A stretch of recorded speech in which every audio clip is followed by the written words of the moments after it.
اعوذ باللہ من الشیطان الرجیم بسم اللہ الرحمن الرحیم ولا تهنوا في ابتغاء القوم إن تكونوا تألمون فإنهم يألمون كما تألمون وترجون من الله ما لا يرجون وكان الله عليما حكيما إنا أنزلنا إليك الكتاب بالحق لتحكم بين الناس بما أراك الله ولا تكن للخائنين خصيما واستغفر الله إن الله كان غفورا رحيما ولا تجادل عن الذين يختانون أنفسهم إن الله لا يحب من كان خوانا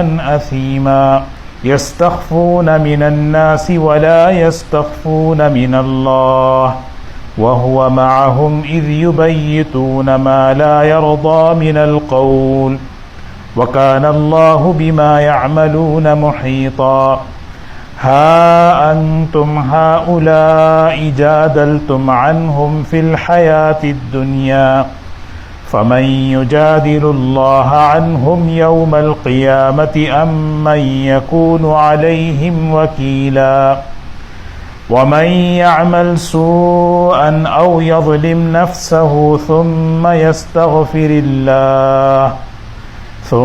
يستغفر الله يجد الله غفورا رحيما صدق الله العظيم.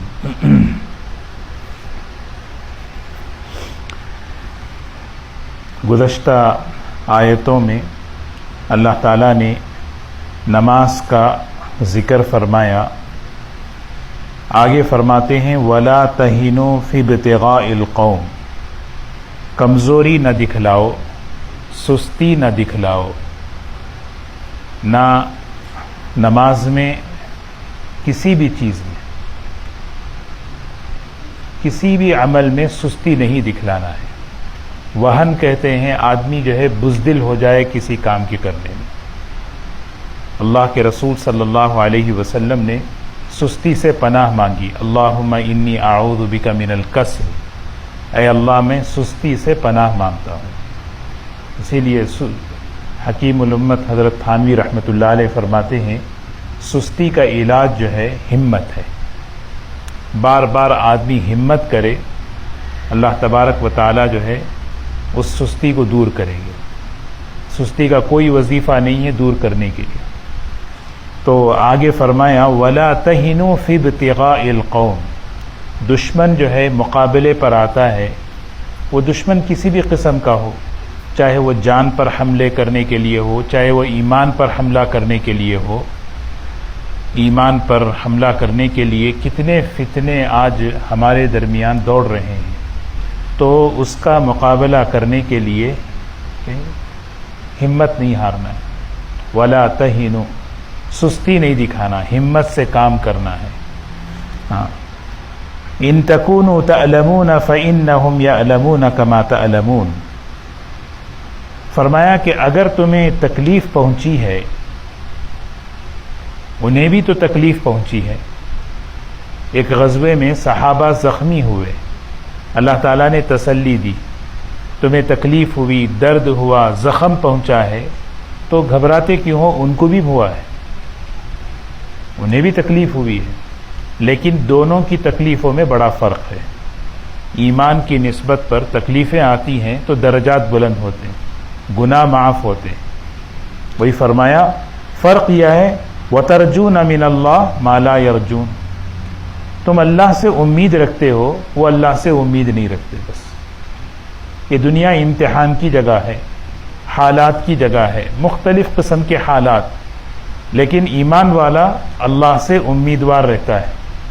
میری ہر تکلیف پر اللہ گناہ معاف فرمائیں گے، میری ہر تکلیف پر میں اللہ کا قرب حاصل کروں گا. میں اپنی ہر تکلیف پر کیا مجھے ملے. اسی لیے حدیث میں آتا ہے بخار کو گالی مت دو، کیونکہ بخار سے گناہ معاف ہوتے ہیں. نبی کریم صلی اللہ علیہ وسلم نے کبھی جو ہے کبھی کسی بخار بیمار کی اگر آپ نے عیادت کی ہے تو آپ نے تسلی دی ہے، لا بأس طہورا انشاءاللہ، گھبراؤ نہیں، یہ جو تکلیف ہے اللہ تعالیٰ اس سے جو ہے کیا کریں گے، تمہارے گناہ معاف فرما دیں گے۔ تو دنیا امتحان کی، حالات کی جگہ ہے، تو مختلف قسم کے حالات، تکلیفیں انسان پر جب پہنچتے ہیں تو ایمان سب سے بڑی نعمت ہے، اس کو سوچنا چاہیے۔ اس ایمان کی نسبت پر، اس ایمان کی وجہ سے اللہ ایک ایک تکلیف پر اللہ تعالیٰ کیا کریں گے، اللہ درجات، گناہ معاف فرمائیں گے، درجات بلند کریں گے، اللہ کا قرب ملے گا۔ حدیث میں آتا ہے حتی الشوکہ، یعنی کانٹا بھی اگر چبھتا ہے، چراغ بھی اگر گل ہو جائے، اچانک بیٹھے بیٹھے لائٹ چلی گئی، اس پہ ہمیں اچانک تکلیف ہوتی ہے کہ کیا ہو گیا، اس پر بھی اللہ تعالیٰ ہمیں کیا ہے، وَتَرْجُونَ مِنَ اللَّهِ مَا لَا يَرْجُونَ، تمہاری تکلیف میں ان کی تکلیف میں فرق ہے، تمہاری تکلیف میں اللہ کی طرف سے انعامات ہیں اور ان کی تکلیف کچھ بھی نہیں ہے۔ وَكَانَ اللَّهُ عَلِيمًا حَكِيمًا، اللہ تعالیٰ علم والے، حکمت والے ہیں۔ إِنَّا أَنزَلْنَا إِلَيْكَ الْكِتَابَ بِالْحَقِّ لِتَحْكُمَ بَيْنَ النَّاسِ بِمَا أَرَاكَ اللَّهُ، یہاں سے دوسرا مضمون شروع ہو رہا ہے۔ معاشرے کے اندر منافقین ہوتے ہیں تو ہمیشہ آدمی محتاط رہے۔ ایک واقعہ ہوا تھا مدینہ منورہ میں نبی کریم صلی اللہ علیہ وسلم کے زمانے میں کہ ایک گھرانہ تھا، ظاہری اعتبار سے بہت نیک، دیندار، نمازی، بہت اس طرح مشہور تھا، اور اس گھر کا رہنے والا اصل میں منافق تھا۔ وہ جو ہے اس کا نام ایک روایت میں بشر ہے اور ایک میں بشیر ہے، واقعہ ہے، اور اس پر یہ آیتیں نازل ہوئی، لیکن ان آیتوں سے ہم سب کو قیامت تک کے لیے رہبری ہے نا۔ ایسا نہیں کہ وہ واقعہ ہوا یہ آیت نازل ہوئی، ہمارے لیے اس میں کیا ہے۔ تو وہ جو صاحب تھے جو ظاہری طور پر اپنے آپ کو بہت نیک دیندار بتا رہے تھے، مسجد میں، نماز میں، حضور صلی اللہ علیہ وسلم کی مجلسوں میں بیٹھنا، انہوں نے ایک دن دیکھا کہ ایک صحابی ہیں حضرت رفاع رضی اللہ تعالیٰ عنہ، ان کے پاس کہیں سے جو ہے گیہوں کا آٹا، اناج آیا۔ اس زمانے میں اناج بہت قیمتی چیز تھی، تو انہوں نے سوچا کہ کیسے میں چوری کروں، چنانچہ انہوں نے کسی طرح رات میں چوری کی، اور چوری کر کے اس بوری کو جب لے جا رہے تھے اس کو تھوڑا سا پھاڑ دیا، اور وہ آٹا جو ہے راستے میں گرتے گرتے ایک روایت میں ایک یہودی کے گھر اور ایک روایت میں ایک حضرت لبید رضی اللہ تعالیٰ عنہ ایک صحابی کے گھر، بہرحال دونوں میں، وہاں تک اس نشانی کو لے گئے اور پھر بند کر کے اپنے گھر لے کے چلے گئے۔ اور یہ صحابی صبح اٹھے، بڑے بہت ہی بوڑھے صحابہ میں ان کا شمار ہوتا تھا، حضرات صحابہ میں بعض بچے تھے، جوان تھے، یہ بڑے بوڑھی عمر کے تھے۔ انہوں نے دیکھا کہ میرا اناج غائب ہے، کیا ہو گیا؟ اپنے بھتیجے حضرت قتادہ کو بلایا، کہا ذرا تحقیق کرو۔ جب تحقیق کی پتہ چلا کہ رات میں جو ہے فلاں گھر میں چراغ جل رہا تھا، اور ذرا تحقیق ہوئی تو پتہ چلا بھئی کہ انہی کا ہو سکتا ہے کام۔ کون؟ وہ جو صاحب تھے جو ظاہر میں بشر یا بشیر۔ تو انہوں نے کہا اللہ کے رسول صلی اللہ علیہ وسلم میرے گھر میں چوری ہوئی ہے اور فلاں صاحب پر میرا خیال ہے۔ تو آپ نے ان کو بلایا، حضور صلی اللہ علیہ وسلم ان کو بلایا اپنے پاس۔ جب وہ آنے لگے تو انہوں نے اپنے قوم کے کچھ لوگوں سے کہا دیکھو میں جا رہا ہوں، مجھے سامان لینا۔ تو کچھ اور بھی منافقین ہوتے ہیں ساتھ میں گروپ، تو آ گئے، ہمارے گھر کے، ہمارے خاندان کے آپ آدمی پر شک کر رہے ہیں، یہ کیسے ہو سکتا ہے؟ یہ ہرگز نہیں، پورا گھر دیکھ لیجئے، کچھ بھی نہیں ہے۔ ہاں دیکھیے وہاں پر ہے، وہ جس کے گھر میں تھا وہ تو بچ گیا، لیکن جہاں تک وہ چلتا آ رہا تھا وہ یہودی کہنے لگا کہ میں تو سوچا بھی نہیں یہ کام کر سکتا ہوں۔ اور وہ صحابی بھی، حضور اکرم صلی اللہ علیہ وسلم نے ایک ضابطہ بنایا کہ بھئی کہ اگر کوئی دعویٰ دائر کرتا ہے، مقدمہ دائر کرتا ہے تو گواہ پیش کرے، اور اگر کسی کے پاس گواہ نہیں ہے تو قسم کھائے۔ وہ منافق قسم کھانے تیار ہو گیا، میں نے نہیں کیا۔ تو بس ظاہری طور پر یہی لگ رہا تھا کہ اس نے چوری نہیں کی، وہ صحابی نے یہودی نے چوری کی، قریب تھا کہ اللہ کے رسول صلی اللہ علیہ وسلم فیصلہ کر دیں، فوراً اللہ کی طرف سے آیتیں اتر گئی، رک جائیے، حقیقت اصل میں کچھ اور ہے، آپ جو ہے نا اس حقیقت کو ہم وحی کے ذریعے آپ کو بتاتے ہیں۔ دیکھیے وہی آیتیں ہیں، انا انزلنا الیک الکتاب بالحق، یقیناً ہم نے قرآن پاک کو، کتاب کو حق کے ساتھ اتارا ہے۔ یہ بہت بڑی اللہ کی نعمت ہے قرآن پاک۔ اللہ تعالیٰ سب سے پہلے اس کی عظمت بیان کر رہے ہیں، ہم نے نازل کیا اس کلام کو پورے حق کے ساتھ۔ اور پھر دوسری بات، لتحکم بین الناس، اپنی زندگی کے فیصلے اس روشنی میں کرنا، یہ ہے اصل۔ ایک ایک فیصلہ ہمارا زندگی کا اللہ کے کلام کی روشنی میں ہو، قرآن پاک کی روشنی میں ہو۔ پھر دوسری بات فرمائی، بما اراک اللہ، آپ اس قرآن پاک کی روشنی میں فیصلہ کیجئے اس طریقے سے اللہ نے آپ کو جو بتلایا ہے۔ اراک اللہ، جو بصیرت، جو سنت، جو حکمت، یعنی قرآن اور حدیث دونوں کی روشنی میں زندگی کے فیصلے ہونے ہیں۔ کوئی بھی فیصلہ ہو، اس میں ہماری حفاظت، یہی ہمارا دین کا سر چشمہ ہے۔ وَلَا تَكُن لِّلْخَائِنِينَ خَصِيمًا، اللہ تعالیٰ نے نبی کریم صلی اللہ علیہ وسلم سے فرمایا، آپ جو ہے خیانت کرنے والوں کی طرفداری مت کریں۔ یہ جو ظاہر میں مسلمان نظر آ رہا ہے وہ خائن ہے، خیانت کرتا ہے۔ خیانت نفاق کی علامت ہے، اس کی ضد، اس کی جو اپوزٹ صفت ہے وہ امانت ہے۔ امانت ایمان کی صفت ہے، امانت ہر چیز میں، امانت بات میں، مجلس میں، مال میں، معاملات میں امانت داری کا لحاظ وہ رکھتا ہے جس کے پاس ایمان ہے، اور جس کے پاس ایمان نہیں، نفاق ہے، وہ خیانت داروں کی طرفداری مت کرے۔ واستغفر اللہ، اللہ سے معافی طلب کریں کیونکہ آپ فیصلہ کرنے ہی والے تھے۔ واستغفر اللہ، اللہ سے معافی، کیونکہ بڑی دیکھیے نا، نبی کریم صلی اللہ علیہ وسلم اور انبیاء علیہ الصلاۃ والسلام محفوظ ہوتے ہیں، معصوم ہوتے ہیں۔ معصوم ہونے کا مطلب کیا ہے؟ اللہ تعالیٰ فوراً ان کی حفاظت فرما لیتے ہیں، ہاں فوراً ان کی حفاظت فرما لیتے ہیں۔ آپ کا یہ فیصلہ جو ہے ظاہری اعتبار سے حقیقت جو نظر آ رہی تھی وہ آپ کر رہے تھے، ہاں، لیکن حقیقت میں چور کوئی اور تھا، وہ منافق تھا۔ لہذا آپ کیا نا، اسی لیے ان آیتوں کی روشنی میں مفسرین نے ایک نصیحت ہمیں لکھی ہے۔ وہ کیا ہے؟ کسی بھی معاملے میں فیصلہ جلدی میں نہیں کرنا چاہیے، سوچ سمجھ کر، دیکھ کر، احتیاط کے ساتھ چاروں طرف نظر رکھ کے فیصلہ ہو۔ ایسا نہیں کہ فیصلہ کر دیا، بول دیا، پھر بعد میں او اچھا میں نہیں دیکھ سکا، او اچھا مجھے نہیں پتا تھا۔ بہت ہی مسلمان بہت محتاط ہوتا ہے۔ ان اللہ کان غفورا رحیما، اللہ تعالیٰ بہت بڑے معاف کرنے والے ہیں۔ ولا تجادل عن الذین یختانون انفسهم، اور آپ طرفداری نہ کریں ان لوگوں کی طرف سے جو اپنی ذات پر خیانت کرتے ہیں۔ یختانون انفسهم، آدمی جب گناہ کرتا ہے وہ اللہ کا ظلم نہیں، اللہ پر ظلم نہیں کرتا بلکہ اپنی ذات پہ ظلم کرتا ہے۔ جتنے بھی گناہ ہیں، حقوق اللہ، حقوق العباد، اس کا سب سے بڑا اثر اپنی ذات پر ہوتا ہے۔ ہاں، بعض مرتبہ نظر آتا ہے کہ میں کسی کے مال پر جو ہے ناحق قبضہ کر لیا، حقیقت میں اس نے اپنی ذات پہ ظلم کر لیا۔ یہ اللہ یختانون انفسہم، ذہن کیا بنا رہے ہیں؟ دیکھیں، کوئی بھی بندوں کا حق گویا اپنی ذات پر ظلم ہے۔ اگر بندہ یہ سمجھ جائے نا تو کبھی کسی پہ ظلم نہ کرے، کسی کے حق پر ہاتھ نہ ڈالے۔ یعنی وقتی طور پر مال مل جائے گا، وقتی طور پہ فائدہ ہو جائے گا، لیکن اس کا نقصان ہمیشہ رہے گا۔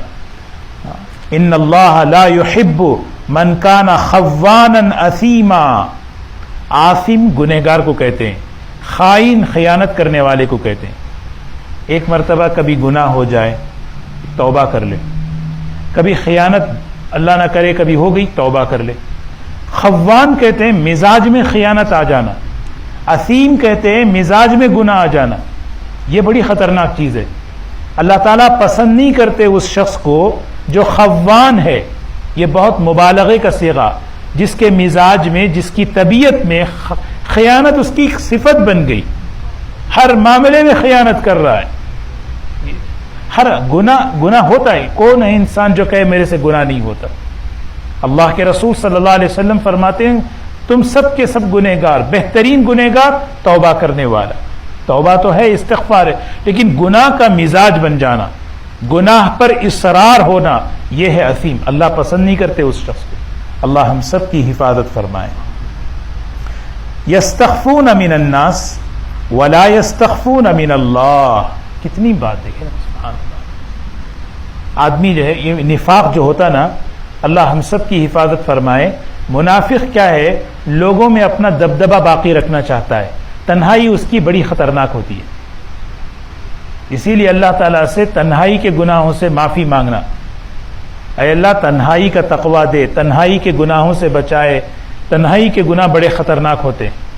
یستخفون من الناس، وہ لوگوں سے شرماتے ہیں، لوگوں سے چھپتے ہیں. ولا یستخفون من اللہ، اللہ سے شرماتے نہیں، اللہ سے چھپتے نہیں. وہو معہم، حالانکہ اللہ ان کے ساتھ ہے. ہر جگہ اللہ ان کے ساتھ ہے.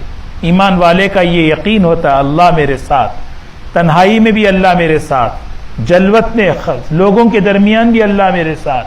اللہ ہمیں یہ صفت نصیب فرمائے.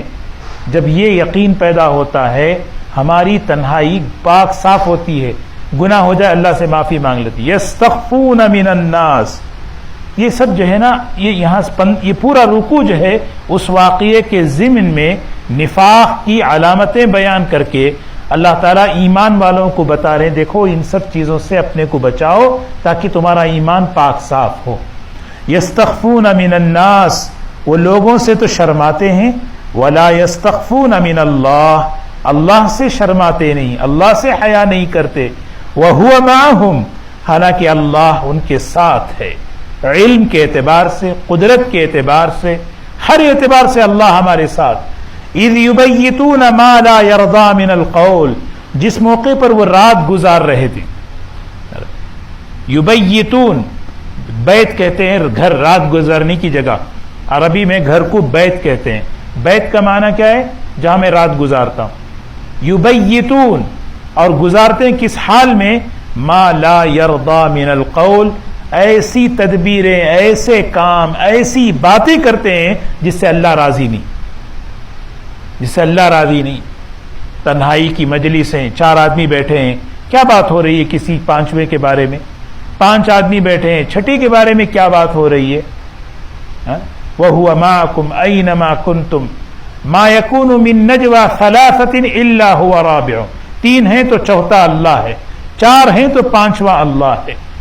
دیکھو دوستو کیسی یعنی قرآن پاک بہترین انسانیت کی تعلیم دیتا ہے کہ بہترین ہماری مجلسیں اچھی ہو، ہمارا بیٹھنا، ہمارا بولنا، تقوی پیدا ہو، صفائی تزکیہ ہو، یعنی گندگی زندگیوں سے نکل جائے، مجلسوں سے نکل جائے. یہ کیسے ہوگا؟ یہ یقین پیدا ہو. وَكَانَ اللَّهُ بِمَا يَعْمَلُونَ مُحِيطًا، وَكَانَ اللَّهُ بِمَا يَعْمَلُونَ مُحِيطًا. اللہ کہہ رہے ہیں دیکھو جو کچھ تم عمل کر رہے ہو اللہ ان سب کو گھیرے میں لے رہے ہیں. اللہ کا ایک نام ہے محیط. محیط کے معنی احاطہ کرنا، کوئی چھوٹ نہیں سکتا، کوئی عمل کوئی بول چھوٹ نہیں سکتا. ہا انتم ہؤلاء جادلتم عنہم فی الحیات الدنیا، وہ جو آئے تھے اس کا سپورٹ لے کر ہوتا نا، یہ جو ہے نا بعض مرتبہ ہوتا ہے ایک آدمی غلطی پر ہے لیکن اپنا ہے بول کے اس کا سپورٹ کرتے ہیں. یہ ہمارا آدمی ہے، اس کا تو ساتھ دینا ہے. یہ جو ہے نا یہ بھی نفاق کی علامت ہے. بات حق کی ہے تو حق کا ساتھ دیں، بات غلط ہے تو ساتھ چھوڑ دیں. یہاں پر یہ لوگ اس کا ساتھ دینے کے لیے آئے تھے. اللہ کہہ رہے ہا انتم ہؤلاء، تم ایسے لوگ ہو دنیا کی زندگی میں اس کی طرفداری کر رہے ہو. ٹھیک ہے طرفداری کر رہے ہو دنیا میں نا. فمن یجادل اللہ عنہم یوم القیامہ، قیامت کے دن جب وہ ہمارے سامنے آئے گا کیا تم اس کی طرفداری کرو گے؟ امن یکون علیہم وکیلا، کیا اس کے وکیل بن کر آؤ گے؟ وکیل بن کر آؤ گے؟ طرفداری، اسی لیے جو ہے نا وکالت بھی جو ہے وکیل کے لیے جائز نہیں ہے ایسا کیس اپنے ہاتھ میں لے جس کے بارے میں وہ جانتا ہو کہ یہ ناحق ہے، صرف پیسوں کی بنیاد۔ ایک آدمی ہے کہ بھئی وکیل کے پاس گیا کہ بھئی کہ یہ میں نے یہ غلطی کی ہے، اچھا ٹھیک ہے میں اس کو سچ ثابت کروں گا، میں اس کو صحیح ثابت کروں گا۔ غلط ہے یہ بات، ایسی ملازمت، ایسا پیشہ یہ صحیح نہیں ہے۔ وکالت بالکل صاف، غیر ایسے لوگوں کی جو ناحق ہے ان کی طرفداری دنیا کی زندگی میں دنیا کے لیے کر رہے ہو۔ فَمَن يُجَادِلُ اللَّهُ، جب اللہ اس کے ساتھ مقابلہ کریں گے، کون ہے اس کی طرفداری کرنے والا قیامت کے دن؟ أَمَّن يَكُونُ عَلَيْهِمْ وَكِيلًا، گناہ ہو جائے، غلطی ہو جائے، معافی مانگ لو۔ اب اللہ تعالیٰ 2 آیتوں میں اس مضمون کو ختم کر رہے ہیں۔ وَمَن يَعْمَلْ سُوءًا أَوْ يَظْلِمْ نَفْسَهُ، جس شخص نے بھی کوئی برائی کر لی یا اپنی ذات پہ ظلم کر لیا، گناہ ہو گیا، گناہ ہو جائے یا کسی پہ زیادتی ہو جائے، ثم یستغفر اللہ، بس اللہ سے معافی مانگ لے، یا اللہ مجھے معاف کر دے، سچے دل سے اللہ سے توبہ کرے، اے اللہ مجھے معاف کر دے، اللہ کے بندوں سے بھی معافی مانگ لے، یجد اللہ غفور الرحیم، وہ اللہ کو غفور الرحیم پائے گا، اللہ بڑے معاف کرنے والے۔ ایسا نہیں ہے ہاں، لیکن سچے دل سے اللہ سے۔ کیوں؟ وَمَن يَكْسِبْ إِثْمًا فَإِنَّمَا يَكْسِبُهُ عَلَى نَفْسِهِ، جو کوئی گناہ کمائے گا اس کا وبال اس پہ پڑے گا، وہ اس کا وبال لے کر مت آؤ قیامت میں۔ اللہ کہہ رہے ہیں اس کو دھو لو استغفار کر کے، توبہ کر کے۔ ہاں، جو کوئی برائی کرے گا اس کا وبال اسی پر ہوگا، اس وبال کے ساتھ آئے گا۔ وَكَانَ اللَّهُ عَلِيمًا حَكِيمًا، اللہ بڑے علم والے ہیں، کوئی چیز اللہ کے علم سے چھوٹتی نہیں۔ حکمت اللہ کی دیکھیں، اللہ نے دنیا میں توبہ کا موقع دے دیا۔ وَمَن يَكْسِبْ خَطِيئَةً أَوْ إِثْمًا، کسی نے چھوٹا گناہ کیا یا بڑا گناہ کیا، چھوٹا گناہ ہو یا بڑا گناہ، او یرمی بہ بریئا، یا کسی نے اپنے برائی کو کسی اور کی طرف پھینکا۔ رما یرمی کہتے ہیں، رمی کہتے ہیں نا کنکر پھینکنا، یعنی کسی نے کیا تو کسی پہ ڈال رہے، خود نے کیا کسی اور پہ ڈال رہے، اس کو کہتے ہیں بہتان، اس کو کہتے ہیں تہمت۔ 3 قسم کی باتیں، چھوٹا گناہ، بڑا گناہ، اور ایک وہ گناہ ہے حدیث میں آتا ہے من قذف محصنا، پاک دامن آدمی پر ایک چیز کی تہمت لگانا، 80 سال کی نیکیاں برباد ہو جاتی ہیں۔ سمجھے؟ 80 سال کی نیکی، معاشرہ پاک صاف ہونا ہے، ہاں، چاہے خواتین ہو چاہے مرد ہو، ہاں، اٹھا کر جو ہے کوئی بات کسی کے دامن پر کوئی بات ڈال دیے، کسی پر کوئی بات، اس قذف پھینک دے رہے بات، رمی، دیکھیے نا اللہ کہہ رہے بس لگا رہے، زبان سے تیر کی طرح پھینک رہے الفاظ، کیسے دیکھیے نا۔ اسی لیے زبان، امام غزالی رحمۃ اللہ علیہ فرماتے ہیں 20 بڑے گناہ کبیرہ صرف زبان سے متعلق ہیں، اگر یہ قابو میں ہو جائے 20 گناہ بڑے بڑے گناہوں سے آدمی قابو میں آ جائے۔ اللہ تعالیٰ کہہ رہے ہیں دیکھو چھوٹا گناہ، بڑا گناہ، یا تم سے اگر بڑا بہتان بھی اگر ہو جائے نا کہ نہیں کرنا چاہیے، معافی مانگ لو، اگر معافی نہیں مانگیں گے فَقَدِ احْتَمَلَ بُهْتَانًا وَإِثْمًا مُبِينًا، اس گناہ کو، اس بہتان کو وہ اپنے کندھوں پر اٹھاتے ہوئے دنیا میں قیامت کے دن آئے گا۔ حتیٰ کہ اگر کسی نے اونٹ بھی اگر کسی کا دبایا ہے، وہ اونٹ اس کے کندھے پر ہوگا، اس حال میں آئے گا۔ اللہ تعالی ہم سب کی حفاظت فرمائے۔ قیامت کا دن، آخرت کی زندگی، یہ ایسی زندگی ہے کہ ہمیں یہ دنیا کی زندگی ہماری صحیح ہوتی ہے، آخرت کا خوف، آخرت کا ڈر، اسی لیے جو ہے نا یہ بہت ضروری ہے۔ خوف باللہ، بندے کے دل میں اللہ کا ڈر ہو، آخرت کا ڈر ہو، ہاں، تھوڑا سا آدمی ڈرے کہ بھئی ہے کیا چیز، ایسا نہیں ہے کہ آزاد، جب یہ چیزیں سامنے سے ہٹتی ہیں، زبان آزاد، ہر چیز آزاد ہو جاتی ہے۔ اللہ تبارک و تعالی ان برائیوں سے اللہ ہم سب کی حفاظت فرمائے۔ اللہ تبارک و تعالی ہمیں ایمان کامل نصیب فرمائے، اللہ تعالی ہمیں اخلاص نصیب فرمائے۔ اللہ تعالی ان سب نفاق کی برائیوں سے اللہ ہم سب کی حفاظت فرمائے۔ وآخر دعوانا الحمد للہ رب العالمین۔